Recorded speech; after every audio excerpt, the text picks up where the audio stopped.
Hi, welcome to Long Lost Friends. I'm Elizabeth Eve King. And I'm Andrea Goyan. Today, we're really excited to have Alex Shvartsman joining us. Alex is an award-winning writer, editor, and translator from Brooklyn. He's published over 120 stories in major magazines, is the author of many fantasy novels, has edited over a dozen anthologies, and translates Russian science fiction. And on a side note, though it's hardly tiny, he is one of the most successful Grand Prix players ever in the game, Magic the Gathering player. Welcome, Alex. Hi, thank you for having me. We're so glad. But before we start, show us your pets. Yes, so I have two, a dog and a cat, in a very cat-like fashion. My cat doesn't like to make appearances, but the dog is sleeping right here, and I'm gonna arouse her for just a second. And this is Leia. She is a King Charles Terrier. She's also very confused right now because what's happening. You know, She looks pretty pacific, though. she's very, very calm, and she usually will sit and sleep in a chair right next to me while I'm writing. So I guess she's my muse. How old is she? She's 3.5. Oh, she's so calm for that age. She's a really calm dog. I think it's because we had a cat before we got her. So she learned everything from the cat, and she basically acts like a cat. She likes to sleep on top of you. She's very calm. She climbs the cat tower. So she does everything a cat does, but she's also nice because she's a dog. Yeah, that's nice. My dog has in the cat tower. She used to be able to curl up in the top thing. It's like now she's 65 pounds, so she sits in it at the top. It's very funny and looks out the window. That's great. So, Alex, there's so much to talk to you about, but one thing you're kind of an expert on, probably because you publish anthologies in it, is humor. And I'm wondering if you could give us some pointers on how to write humor or what's funny. Well, and so what's funny is an eye of the beholder. And that's one of the most difficult thing about writing humor, is that what's funny to me may not be funny to you and vice versa. And so anytime you set out to write something funny, you are exposing yourself to this extra level of potential fail, because you could be doing all the right things, but there's always going to be a reader who's not going to read that and go like, nope, not smiling at all, right? And there are a couple of ways to deal with that. The first way is just to ignore it, because your job is to amuse yourself. If you have a good sense of humor and you amuse yourself, then chances are you will also amuse a large portion of the reading audiences. So you're okay just ignoring the people whose sense of humor doesn't align with yours, because you can't please all the people all the time. The second and probably the most practical tip is to write your story in a way that where the action and the stakes are high enough and interesting enough that if no jokes land whatsoever, the reader is still invested in the plot and what's going on. And so they may not find your book to be a work of humor, or your short story, or whatever you're writing, but they're in it for the story itself. And so they can say, hey, the humor didn't really land for me, but boy, was it a good action story, something along those lines. And if you can succeed at that, then you alleviate that greatest problem. But if you also happen to, that your sense of humor aligns with your readers, then miracle, like you have a work that you will probably have a fan for life, because if they like both the plot and the humor, there's not going to be very many other books or stories that your work is competing with.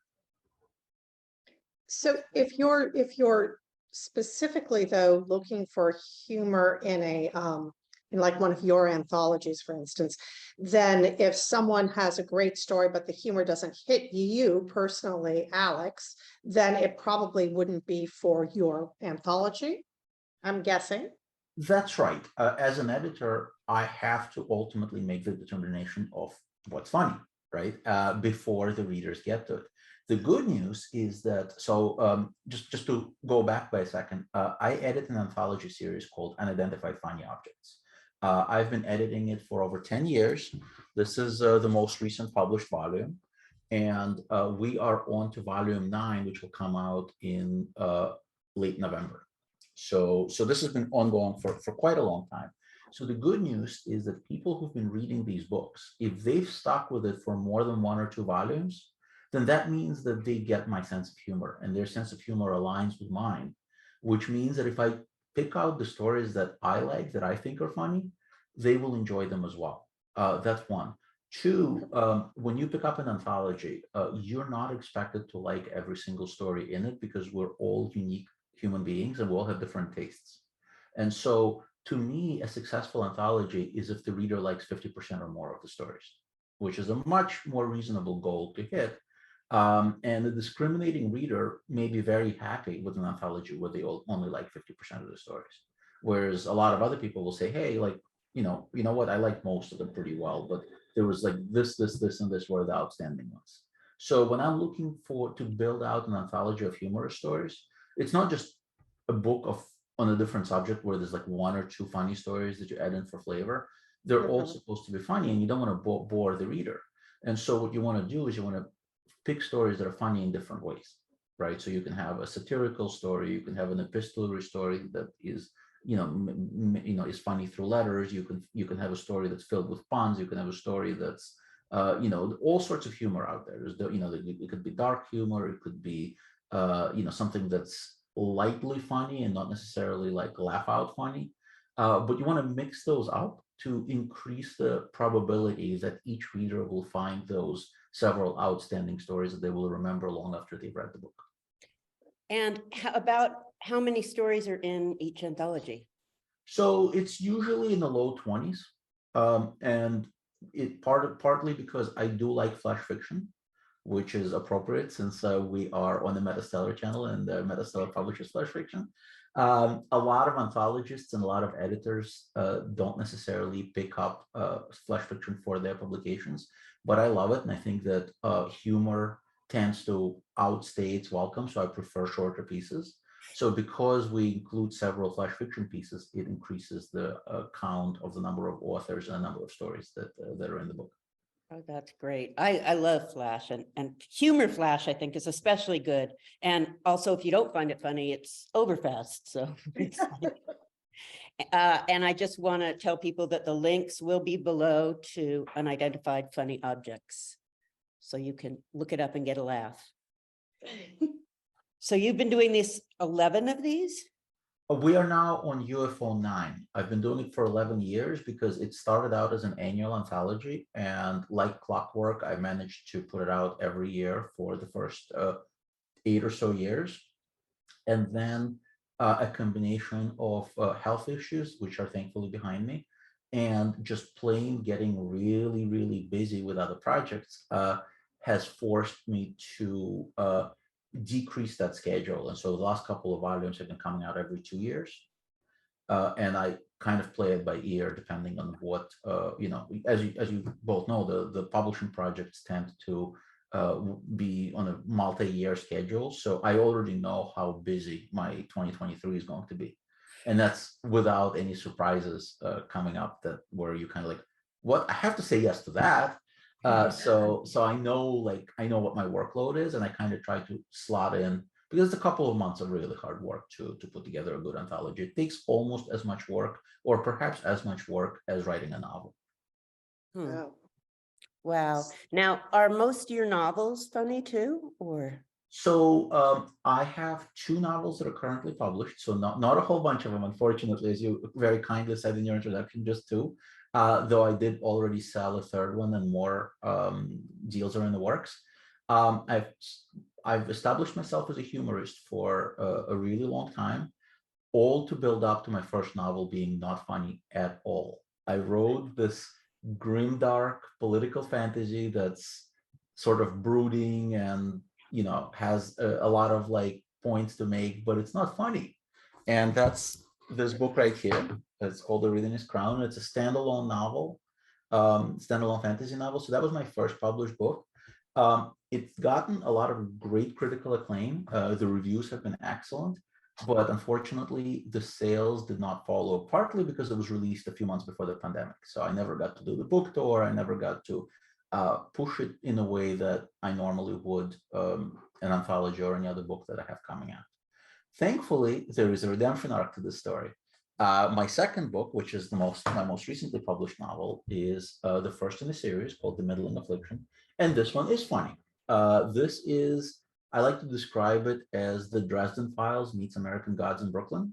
So it's a light urban fantasy series with lots of action, lots of humor, written to the formula that I described, where even if you don't like the humor, hopefully the plot will win you over. And that one is doing really well. In fact, I've already sold the sequel to the publisher, and I will be working on book 3 really soon as well. So this will be at least a trilogy. That sounds really fun. You say at least a trilogy, that so you don't have more than 4 books in your head. So I have it planned as a trilogy. It's going to end the current story arc, and I kind of try to write each book so that it reads as a standalone, so people don't feel cheated that they have to wait a year or more for the next volume. And again, as we all know, publishing just is really, really slow. So I don't have control over that. Like the second book has, I've turned it in months ago, and it's not going to come out till at least the summer of next year. So that's and my publisher is more agile than others. Like sometimes it takes 2 years from the time you turn a book into publication. So that's depends on where you land. So yeah, I do have other projects in the works. I am going to be announcing something possibly as soon as next week. Another book length sale. So the contract hasn't been signed yet, so we're working on that. And a couple of other projects as well, some new anthologies. So I'm always working on different things, and a lot of them are also translation projects, which are very rewarding and fulfilling, but take a whole lot of time. And so again, all that you have to kind of slot it into your schedule along with a day job and along with all the other commitments and responsibilities. And then when the book comes out, you have to drop everything you're doing and do a lot of promotion, going to conventions, signings, bookstores, doing stuff online. And guess what you're not doing while you're doing all that? Writing. So because of that, I've been trying to become a lot better about my schedule and about what I'm committing to and what projects I'll take on. I'm doing a lot less short stories, for example, because I used to do a ton of them. Now I'm doing maybe 3 a year, and these are all commissioned. So wow. I stopped just writing them on spec for the most part. Oh, so you're mostly just concentrating on your novels then? Yeah, and I am writing short stories, but they're the stories that an editor specifically comes and asks me for. So I don't have to worry about, sending it to 20 different magazines before somebody deigns to buy it. Mm-hmm. It's very thing. And going and kind of following in that track, the 20 magazines to get one, which I think we all go through often, and we commiserate online about how crazy the industry is. Could you talk a little bit about your process when you receive submissions and kind of how you pick and choose, I guess? So because most of I have done various different anthology projects as well as a magazine, but the bulk of the submissions that I read for various reasons are humor. And because they're humor, it makes it a little bit easier for me to go through a large volume of submissions quickly. So the most recent UFO volume received over 1,000 submissions, and we had a month-long window for this, for people to submit. Even though I do have a team of people that's helped me with this, I covered about half of those submissions on my own. And the reason I was able to do this is because when I start reading the story, I'm reading it with a very, very specific goal. I'm not a judge. I'm not there to rate you on a 10-point scale, but I don't care if your story is a 7.0 or a 2.0. What I care about is whether it's a story that I might possibly buy, which means that it has to not only be extremely entertaining and good as far as I'm concerned, but it also has to be funny. So if I begin reading a story, and usually the way that the manuscripts are formatted, you have like just a couple of lines or a few lines on page 1. So when I get to the end of page 2, if there was nothing whimsical, interesting, or at least attempted, or at least an attempt at something humorous, I'm done. I could stop reading at that point. Doesn't mean that the story is bad. It could be a Nebula winning story for all of, as far as I'm concerned. It just means that its place is at a different market and not in the humor anthology. I want a hint of something interesting, something humorous, something whimsical in the voice of the story right away. It doesn't have to be an opening line, but it should be on that first or second page of the manuscript. So if I don't see that, I can pass on the story. And the most difficult ones are actually the really good stories that just fumble the ending, because then you're committed, you've read the entire thing, you spent the 20 minutes or whatever it takes to carefully read the story, and you're already excited, and you're like, you can't figure out how the author is going to solve the problem that they set up. And then you get to the end and you realize that the author couldn't figure it out either. Uh, So they just finagled an ending that didn't work. And it's hard to ask for a rewrite with that, because if an author had a better ending in mind, they would have used it, right? Like if there's a plot point somewhere in the middle that doesn't work, it's pretty easy to say, hey, this doesn't work. Can you consider like these couple of solutions, or do something else, but it doesn't work. Send me a rewrite and I'll consider the story again. But if the ending doesn't work, it's very difficult to ask for a rewrite, because chances are the author has already done the best they could in that regard. They wrote the best ending they could, and so they don't have a better one in mind, most likely. If you had that's a better interesting. one in mind, I'm just curious, if you say you read a story and you're like, wow, I just have a great ending for this, and they didn't do it, would you do that as a suggestion, or would you think that's too much? No, I absolutely would. I've done that. I think it depends on how much I like the rest of the story. If I really, really love a story, I will go and I will do 3-4 rounds of revisions. If there's just something that doesn't work, and I have to say, there have been situations where we've done multiple rounds of revisions and I still didn't buy the story, because the author just could not get it to the point where I needed it to be at. And ultimately, my fealty as an editor is with the reader. I'm not there as a service for the authors to get published. I'm not there for my friends to get an extra publication credit. I will reject a story from a New York Times bestselling author, which has happened. I will reject a story from some of my best friends, which has also happened. And I will take a story from whoever, a person I don't even know, if that's a better story. And because ultimately, I just want the best possible stories for the book. And if I asked for a rewrite and the author couldn't quite make it work, I will send a rejection letter. And people need to understand that that's not personal, and that, again, my job in this entire project is to be the advocate for the book and to work for my readers, not for the authors. Hopefully writers eventually learn it's not personal, because if they do take it all personally, you can't You'd take be every surprised. I have rejection. stories. You get all kinds. You get people who get really upset and take it really personally. There are very few of them, because they don't tend to survive in this industry, because, as like you said, the way it works is, this happens to all of us. I get way more rejection letters than I do acceptances, and I've been doing this fairly successfully for a while, and so do people who are more successful than I am. So it's just part of the part of the hamster wheel that we all chose to spin. I was trying to remember this morning, who was it who said the difference between a published writer and an unpublished one is perseverance, or something like that, which I think is pretty true. Partly I mean, true, at least, yeah, you have to keep working on your craft, obviously, and you have a good story, but you can have a great story and just never get it published if you don't just slog through all of those rejections. There are so many authors who I consider to be way more talented than me that have stopped writing, because they got extremely frustrated with the pattern of the number of submissions that they're sending out, and having their heart broken repeatedly, because they would write what they would think is a perfect story, and they would send it to their dream market, and their dream market would send them a form rejection a few days later, or worse yet, a year later. And not everybody has a thick enough skin to deal with that, which is unfortunate, because, again, very talented writers. So you absolutely do need that perseverance, but I would also argue that perseverance is not enough. There are two elements to writing, and one of them can be learned and the other one cannot. So you can learn craft, but you cannot learn talent. You have to have the talent, and the craft is what helps you refine that talent. It's like a gemstone, and then if you're able to like polish it and cut it properly, it'll look beautiful. Otherwise, it will not. And that's the craft part, and that's what can be taught. And so people who have the talent have an opportunity to level up and become really good. But if they don't have that storytelling, innate to their personality, they may never become writers.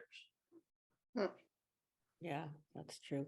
Now we're mostly going to touch on this in the second section, but I am curious, do you ever in your unidentified funny objects have a story, a foreign story that's been translated? Absolutely. And in fact, I've intentionally sought out and translated a couple of stories that I felt would fit the project. I've Well, also isn't translating humor like that seems to me one of the hardest things, maybe poetry too, but humor and poetry, that because jokes can be so language specific, I guess. it's kind of my thing, and I've been able to do puns and double entendres and all sorts of really difficult wordplay for stories that other translators just wouldn't even touch. So if you read the current issue of Clark's World, it has a translation of mine, which is an award-winning story, which was published in Russian in 2002. And the author had told me that multiple people attempted translating it to English and they just gave up. They could not do it.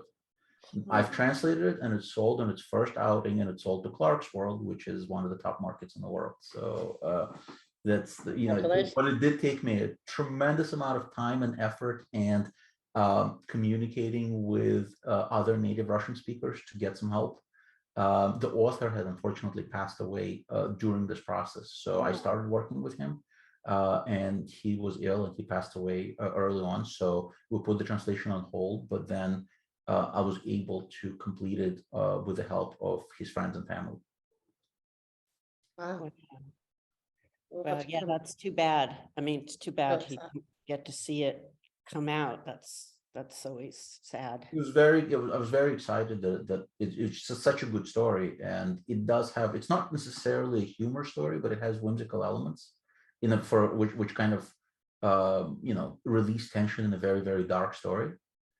And so, but it required a lot of work. And so I do what I like to refer to as stunt translation, which means that I take on projects that people kind of read and go like, that can't be translated. It relies too much on pop culture knowledge, on puns, on all sorts of things. And I'm like, nope, I can do it. So how do you, like, if it's culture knowledge, do you have to add a little bit to, or do you just, I mean, how do you do that, I guess? Well, there's a lot of different techniques for that. And I don't know if you want to save that for another segment. I think we should save that. we We're going should to go into probably depth save about that. this. Thank you, Alex. Yeah. Let's put a pin in it, and that will be a really good hook for people who are interested to make sure that they watch the second segment. There you Excellent. go. I mean, what other comedy things should we delve into?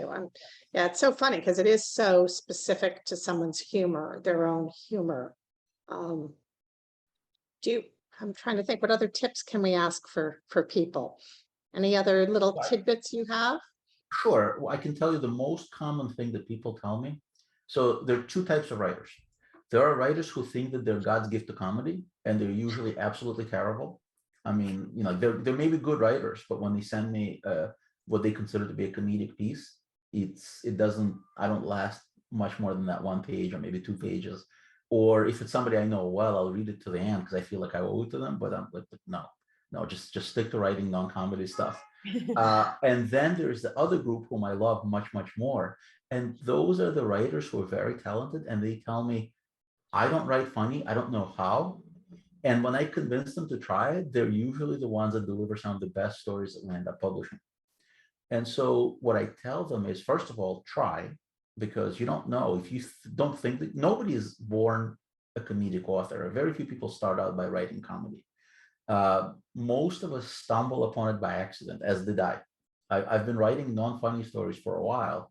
And then I was feeling particularly contrarian one day, and I started writing a humorous story. And I found that it was much easier for me to tell that kind of a story because it just matches more naturally. I would find a difficult time writing a horror story. In fact, I've never written a horror story. Every time I've tried, it kind of degenerated into like dark fantasy or something, because I don't have a personality for it. But I can definitely write humor. And so the first thing is try. Don't assume that you can't write funny. The second thing is steal from yourself.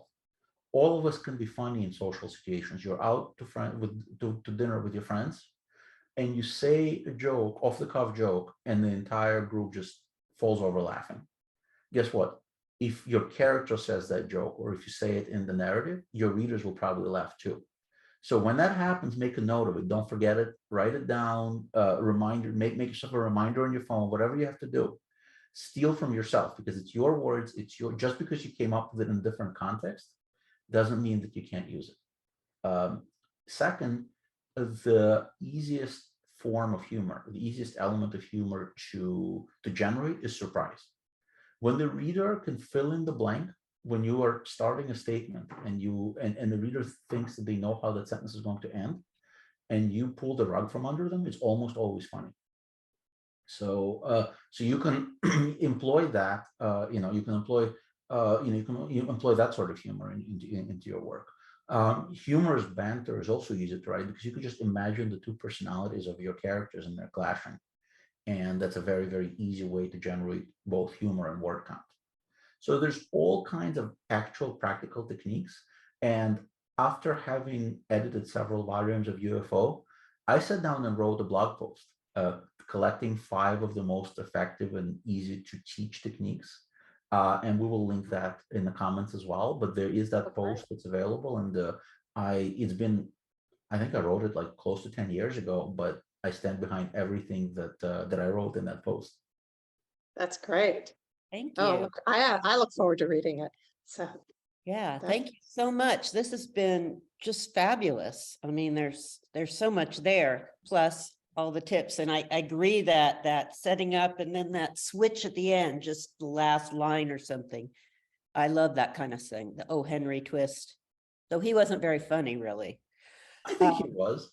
You think O. Henry was funny? I think O. Henry was funny. I remember reading, well, to be fair, I read him in translation, and that changes everything. So the things that you, people in Russian-speaking people think Dan Brown is a really good writer, because they've only ever read him in translation. And so you get all of the plot of Dan Brown, which is actually good, but none of his writing. Mm-hmm. So you have a competent writer who's doing the translation, and then you get that person's writing.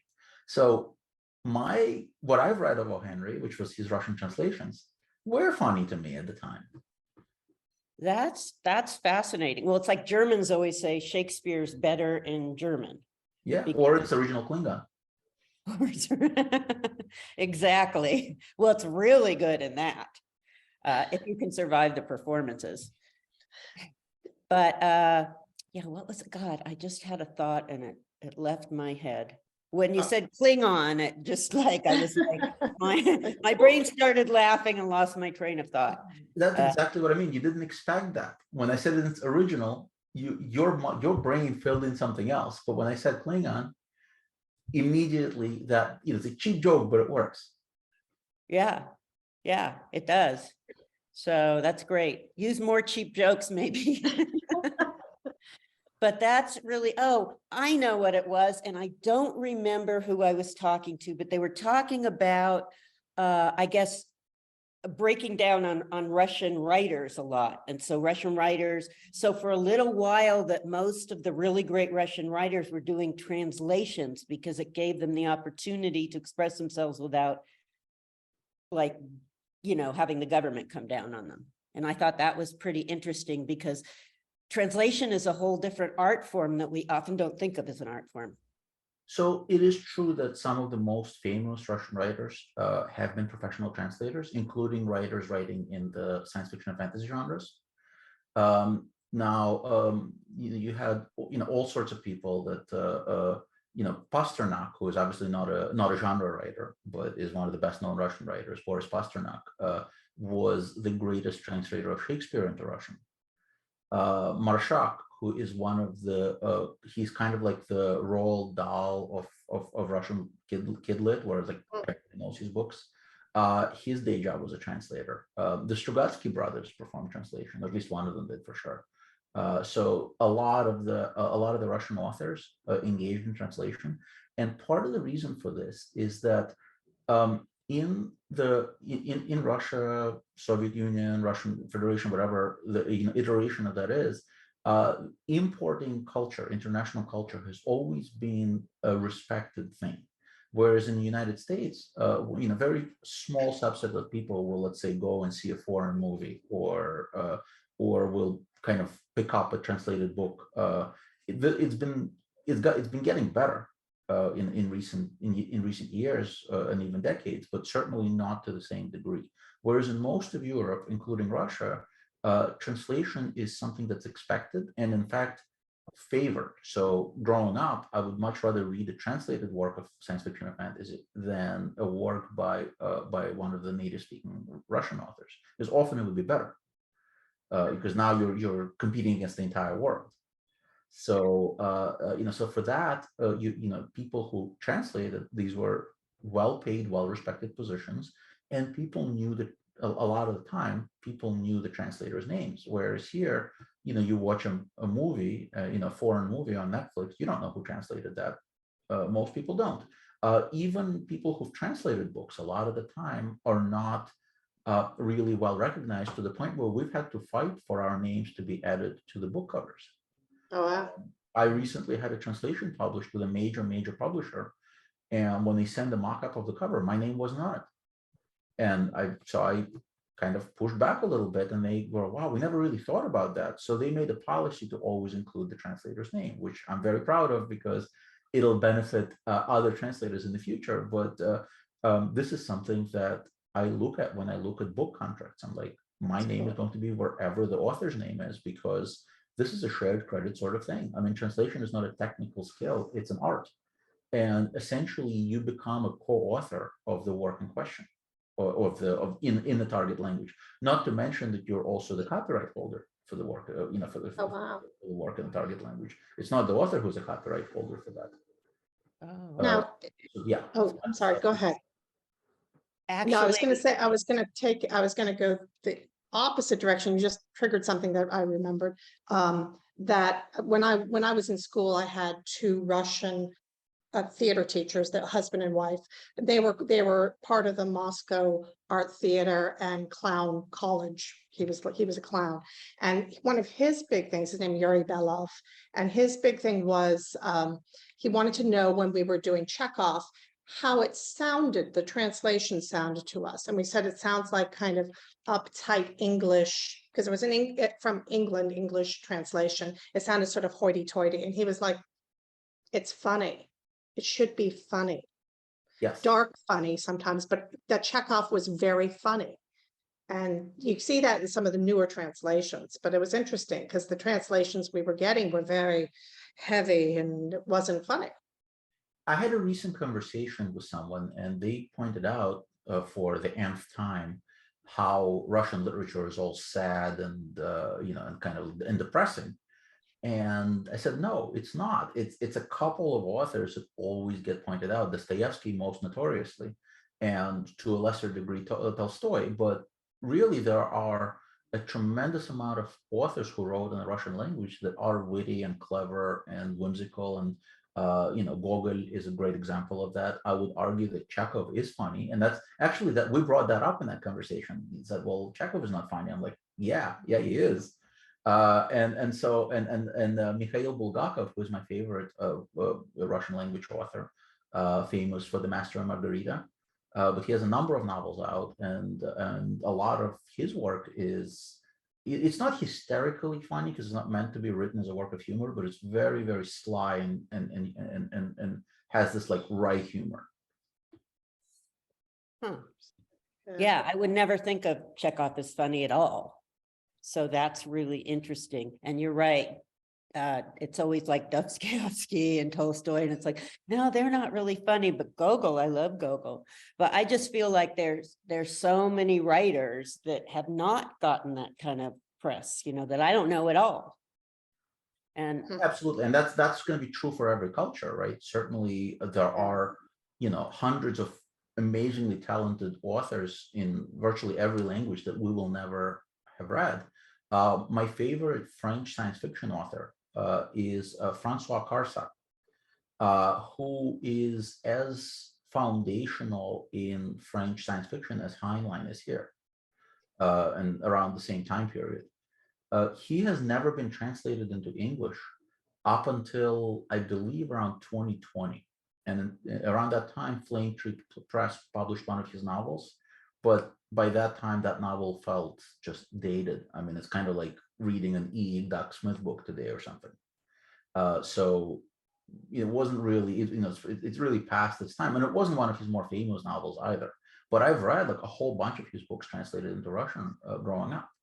So we're missing out on a whole lot of authors like that. And this is French. This is not even like a relatively obscure language pairing that that we wouldn't have translators for or something.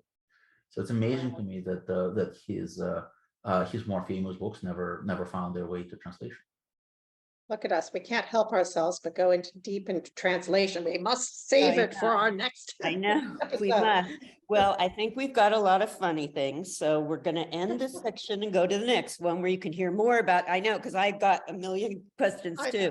And yeah, the idea of translating humor, which kind of are both your fields, that's the one that gets me the most, humor and poetry. So we always end with the best thing we learned this week. And I always start. So this time it's going to be that 94% of young male giraffes engage in same-sex behavior. I thought that was really interesting. Okay, so that was the best thing I learned this week. Everybody just sits there like, yeah, and Yeah, and it's like, boy, you've had a bad week. some weeks we come up with a lot of stuff. This week is a little dry. I decided I'm just going to talk about the lizards in my yard because for years, we've been in this house for 17, 18 years, something like that. And until 2020, until the pandemic, we never had lizards in our yard, or rabbits for that matter. But something about that quiet time in humanity or something. Now we have rabbits in the yard and we have fence lizards. And the fence lizards, I was really excited because not only do we have fence lizards, but they bred and we have baby fence lizards this year. So that made my day. And that's my share. Okay. So now it's Alex's turn. So first, every time I hear a statistic like that, like a wacky statistic being bandied about, I always think about the people whose job it was to come up with that statistic and just like sitting there with a little board and a check and a pencil and kind of go, oh, yep. Like, that's 85%. Now it's 90%. The giraffes are like, would you stop watching us? We need some privacy. So yeah, I mean, I wonder if there's confirmation bias for giraffes that enjoy voyeurism. But as far as something interesting that I learned, so these past couple of weeks have been the Jewish high holidays, and there was a very interesting article that one of my Facebook friends shared, where I learned that the most iconic British food of fish and chips was apparently imported into Britain by the Jewish immigrants who were escaping Spain from. And the way that the fish is prepared in fish and chips, the fried fish preparation was originally has Jewish roots. So I learned that, I shared it on my own Facebook wall, and promptly somebody added that, hey, if you think that blew your mind, tempura has the same origin because it's, because they got it from Spanish and Portuguese traders that first started visiting Japan. So you have to, so Happy New Year to your Jewish viewers, and thank you for the fried fish. Yeah, wow. Yeah, tempura. That is interesting. Yeah, it really is. And we want to thank our producer, Maria Korloff, who makes this possible, as well as Alex Korloff, who edits us. Thank you. We couldn't do it without them. And we want to ask our viewers if they like the video to go ahead and put a little like mark underneath it, and be sure to subscribe to our channel and hit the notification button so you won't miss any future episodes. And if you'd like to help MetaStellar, the magazine, publish more original fiction, you can visit our Patreon page and donate there. So thank you so much, everyone, for joining us. And thank you, Alex. This was really fun. Thank you. Yeah. We'll see you all next time. Bye.